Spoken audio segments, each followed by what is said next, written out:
자, 안녕하세요, 에이트입니다. 여러분, 이제 신학기가 시작이 되고 또 새로운 시작이 되잖아요. 그럴 때 항상 고민되는 게 새로운 장비를 맞춰야 될 것 같다, 특히나 노트북을 맞춰야 될 것 같다, 이렇게 생각이 드는데, 몇 년 전까지만 하더라도 노트북이냐 태블릿이냐 이렇게 했을 때 당연히 노트북이지, 이런 생각이 있었는데, 태블릿이 좀 많이 이렇게 발전이 되면서 태블릿으로도 뭐 대학생활 이런 거 충분히 다 할 수 있다, 안 된다, 뭐 이런 말들이 많더라고요. 그래서 아마 이런 비슷한 고민을 하시는 분들에게 도움이 될 만한 영상을 준비했습니다. 노트북 대신에 태블릿을 사용하게 되면 느껴지는 장점에 대해서 소개를 해드릴게요. 일단 첫 번째로는 바로 필기감이에요. 펜을 지원하는 노트북들 많이 있습니다. 많이 있는데 그런 노트북들보다 태블릿의 필기감이 더 좋아요. 제가 펜을 지원하는 다양한 노트북들을 사용을 해봤는데 간단한 그림 정도, 간단한 필기 정도까지는 충분히 가능한 수준이지만 진짜로 이런 태블릿만큼의 필기감을 완벽하게 보여주지는 않습니다. 반응 속도라던가 펜의 경로를 정확하게 인식하는 그 트래킹, 그리고 특히나 윈도우에서는 이 애플리케이션까지도 좀 부족하죠. 심지어 이 펜을 제대로 활용하기 위해서 360도로 꺾이는 그런 노트북들의 경우에는 힌지가 더 무거워지기 때문에 같은 크기 대비해서 왜 이렇게 노트북이 무겁지? 라는 생각이 들어요. 이거는 뭐 그램 360이라던가 뭐 갤럭시북 360 이런 거 다 공통입니다. 대략 같은 라인업 대비 한 200에서 300g 정도는 다 무거워요. 그리고 태블릿의 경우에는 요즘에는 꽤나 많은 앱들에서 필기를 하면서 녹음도 가능하죠. 그래서 강의 내용을 나중에 복습하거나 그럴 때도 굉장히 유리하다. 그리고 두 번째 장점으로는 요거 진짜 가장 메인인데, 전공책을 안 들고 다녀도 됩니다. 저는 기계공학과를 나왔는데 일단 전공책은 어마어마하게 무거워요. 요즘에는 뭐 스마트폰도 막 200g 뭐 좀 넘어가면서 무겁다 안 무겁다 뭐 이런 거로 왈가왈부 하는데, 전공책은 진짜 한두 권만 가방 속에 들어가도 가방 모양도 다 틀어지고 무게도 정말 무겁죠. 그런데 그런 것들을 전부 다 태블릿 하나로 다 커버가 가능한 거죠. 뭐 예를 들어서 전공책, 교수님이 전달해주는 PDF들, 그리고 다른 공부를 하기 위한 그런 자료들까지 4년 동안 전공책 살 거, 프린트할 것들까지 다 가격을 생각하면은 그냥 아이패드 하나 사고 말지, 그런 말까지도 있죠. 그래서 공부량이 정말 많다고 하는 과를 다녔던 친구에게 한번 물어봤더니, 예, 선생님, 저 궁금한 게 있는데요. 네, 아니, 니네과가 그거 옛날에 학교 다녔을 때 막 프린트물 이런 거 되게 많잖아. 그지 많지. 그럼 니 공부할 때 뭐 썼냐? 태블릿 썼지. 아, 그래? 의대생들 다 태블릿 쓰냐, 그냥? 내 주변은 다 그거 썼어.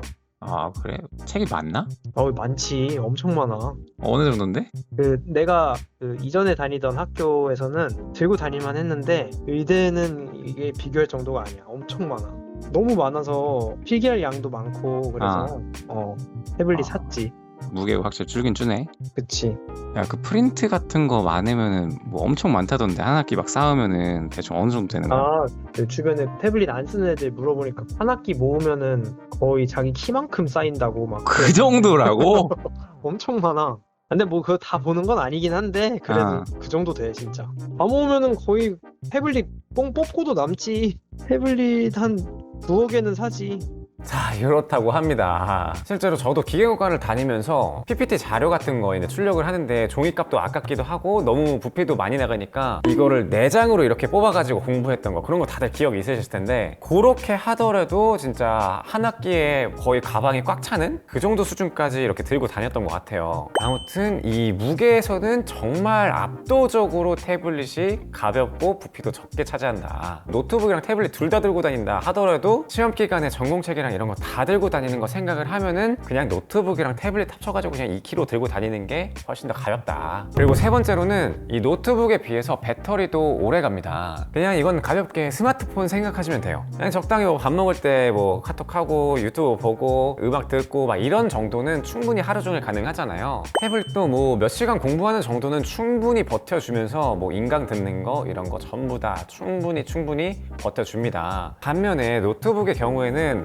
약간 불안해요. 그나마 버티는 것들이 지금 이런 M1 계열의 이런 노트북이라던가 특히나 맥북 에어, 아니면은 저전력 윈도우 노트북들, 그런 것들만 고사양 작업을 하지 않는다는 가정하에 하루 종일이 가능하죠. 대략 7, 8시간 정도? 그런 걸 생각했을 때에는 어차피 근데 충전기를 가지고 다니긴 하겠구나. 아무튼 충전기를 그래도 들고 다니긴 하지만 배터리 입장에서는 이런 태블릿이 조금 더 유리한 측면이 있다, 이렇게 생각하시면 될 것 같아요. 그리고 네 번째로는 우리가 무조건 공부만 하는 것도 아니잖아. 멀티미디어 같은 거를 좀 즐길 텐데 디스플레이나 아니면 스피커 품질이 가격 대비해서 더 좋아요. 100만 원대 넘어가는 노트북들의 경우에는 뭐 맥북 계열, 그리고 뭐 서피스 계열, 이런 것들은 스피커가 좋긴 하지만 다른 것들은 스피커가 좀 안 좋아요. 대부분 다 카랑카랑하고 저음무가 많이 빠져있는 그런 스피커들이 많습니다. 그리고 디스플레이 품질의 경우에는 100만 원대가 넘어가면은 어느 정도 이상의 수준을 보여주지만 그 아래 중저가형의 가성비 노트북들은 조금 아쉬운 경우가 많아요. 그런데 태블릿의 경우는 요즘에 대부분 그래도 스피커도 꽤나 적절하게 나오고 화면 품질의 경우에도 대부분 중상급 이상의 노트북들만큼 나옵니다. 그래서 이런 부분에서도 가성비가 더 좋다고 생각이 들어요. 자, 그러면은 과연 어떤 태블릿들을 구매하는 게 나을까요? 추천을 좀 드리자면은 먼저 첫 번째로는 가성비 모델로는 갤럭시 탭 S7 FE 이 와이파이 모델을 추천드릴 수 있을 것 같아요.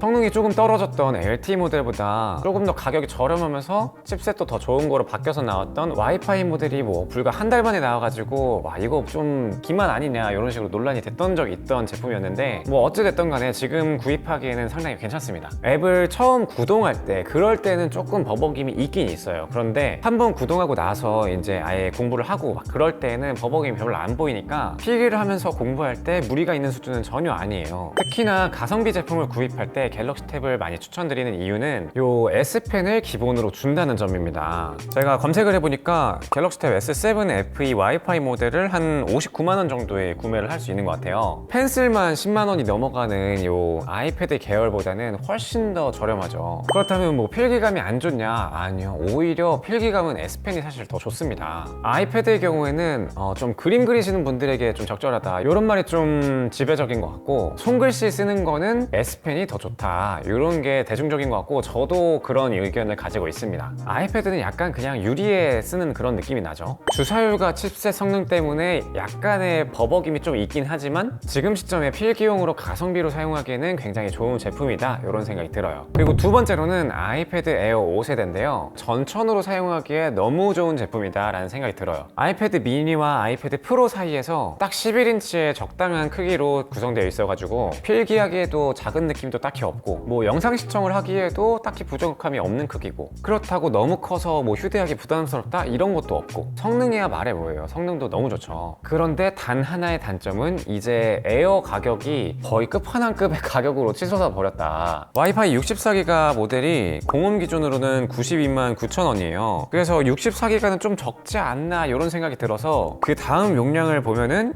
256기가로 바로 선택을 해야 되는데 이러면은 116만 9천 원이 됩니다. 그런데 여기서 끝이 아니라 우리 필기해야 되잖아요. 애플 펜슬 구입하면은 거의 130만 원 가까이가 되는 거죠. 당연히 구입 후에 직접 사용할 때는 후회하지는 않을 겁니다. 뭐 워낙 만족스럽기 때문에. 그런데 아무래도 처음 쓰기에 부담이 되는 건 사실이긴 하다. 가격이 부담된다면 에어 4를 좀 중고로 구매하는 게 훨씬 더 좋을 수도 있을 것 같아요. 제가 사실 한두 달 전쯤에 에어 4를 중고로 보냈는데 50만 원에 팔았었네요. 이거 진짜 별로 안 썼던 건데. 아무튼 가성비로 에어포 중고 제품을 구입하는 것도 괜찮을 것 같다. 성능이 부족할 일은 전혀 없습니다. 그리고 세 번째로 추천하는 태블릿은 갤럭시 탭 S8이에요. 사실상 이 아이패드 에어랑 좀 비슷한 위치에 있다라고 생각이 드는 제품인데 성능도 이 안드로이드에서는 최상급이죠. 그러면서 가격도 사실 훨씬 저렴합니다. 삼성닷컴 공홈 기준으로 와이파이 128기가 모델이 80만 9천 원이에요. 심지어 여기에는 S펜도 같이 들어가 있는 거죠. 그러니까 뭐 가격적으로는 훨씬 더 메리트가 있다. 그리고 굳이 256기가가 필요한 사람이 아니더라도 128기가라는 적당한 용량을 사용할 수 있으니까 이런 것도 상당히 좋은 것 같습니다. 이 안드로이드 태블릿이 뭔가 아이패드에 비해서 이 필기 앱 생태계가 좀 안 좋다 이런 말이 많긴 하지만 플렉스 같은 앱이 생기면서 상당히 많이 갈증이 해소된 상태이긴 하죠. 그리고 개인적으로 이 갤럭시 탭을 메인으로 사용하고 있는 입장에서는 윈도우와의 호환성 이런 파일 전송하고 막 이런 것들에 비해서도 추천을 드리고 싶어요. 갤럭시 탭을. 하지만 갤럭시 탭 S8 울트라의 경우에는 생각을 많이 하고 구입을 해야 된다. 왜냐면 14.6인치는 사실 들고 다니기는 꽤나 부담스러운 크기입니다. 그만큼 무게도 많이 나가기도 하고요. 가격도 당연히 비싸지기도 하죠. 그래서 S8이나 S8 플러스까지 추천을 드립니다. 이 세 가지 추천 사항 외에도 최근에 나온 아이패드 10세대 같은 것도 추천을 드리긴 하는데 가격이 좀 너무 많이 올라서 굳이 아이패드 OS를 최대한 저렴한 가격에 좀 사용을 해야 된다 이런 분들이 아니라면 차라리 그냥 에어포 중고를 사는 게 더 좋을 것 같아요. 아니면 갤럭시 탭 S8을 구입하는 걸 추천을 드리고 싶습니다. 자, 오늘은 이 학생 입장에서 태블릿을 사용했을 때 느껴지는 장점과 어떤 제품들을 추천하는지 이런 것들을 설명을 드렸는데, 다음번에는 이제 노트북을 설명을 드릴게요. 미리 스포를 하자면 당연히 노트북이 무조건 최우선입니다. 웬만하면. 그래서 이번 영상은 여기까지고 다음 영상에서 더 좋은 소식으로 돌아오도록 하겠습니다. 감사합니다.